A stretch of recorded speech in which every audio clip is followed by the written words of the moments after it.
আপনি ওয়াশরুম ওই পাশে আছে আজকে ওয়াশরুম জি স্যার সোজা স্যার আজকে ওই তো সব ক্লিন আজকে তো দেখে কোনো না বুঝলে আসলে এটা শুয়ে যায় তাহলে আপনার আগে ওয়াশরুম ভিজিট করে রাখেন জান হ্যাঁ তুই জাতি জানে না খালি তুমি জানো যদি হয়তো আজকে তুই আহে না নেই সবাই সবাই তো জানতেই তো তোমার এক্সপেন্সের জন্য আরেকজন জানতে হবে তো আর এই জিনিসটা খুব একটা না কুক হাউসে ফ্রিকুয়েন্টলি অফিসারকে ভিজিট করতে হবে স্যার দুইটা জিনিস কুক হাউস এন্ড তাদের ওয়াশরুম এই দুইটা পরিষ্কার আছে কিনা থাকার বোনেরা আসসালামু আলাইকুম আজকে আমাদের এই জায়গায়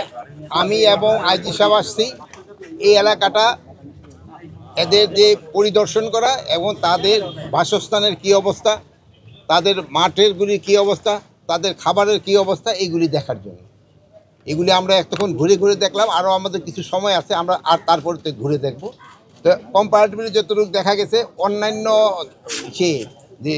থানার বাসস্থানের থেকে এই জায়গার বাসস্থানের অবস্থাটা আল্লাহ দিলে অনেক ভালো এবং এখানে খাবার যে পরিবেশন করা হয় এবং যে ক্যান্টিনগুলি এগুলি অনেক ভালো প্লাস এখানকার ওয়াশরুম যেগুলি আছে এগুলিও মাশাআল্লাহ অনেক ভালো খাবারের মান তো সবার জায়গার তো মান একই রেশন তো একই দেওয়া মানে সবার জায়গায় মানে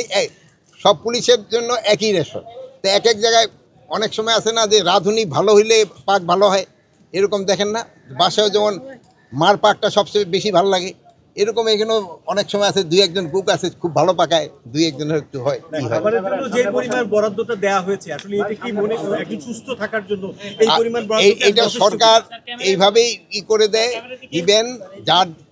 একটা সুস্থ থাকার জন্য এবং এরা জানেন এরা কঠোর পরিশ্রম করে এই পরিশ্রমের জন্য যেই পরিমাণ খাবার দেওয়া দরকার ওই পরিমাণ খাবারই দেওয়া হয় স্যার একটু আলাদা প্রসঙ্গে যে মিটকোটের প্রসঙ্গে প্রশ্ন করি স্যার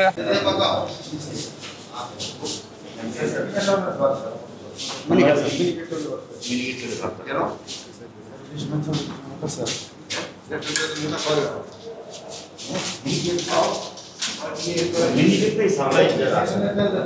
রেশনের চালটাই ও এটা কি গ্যাস না ইলেকট্রিক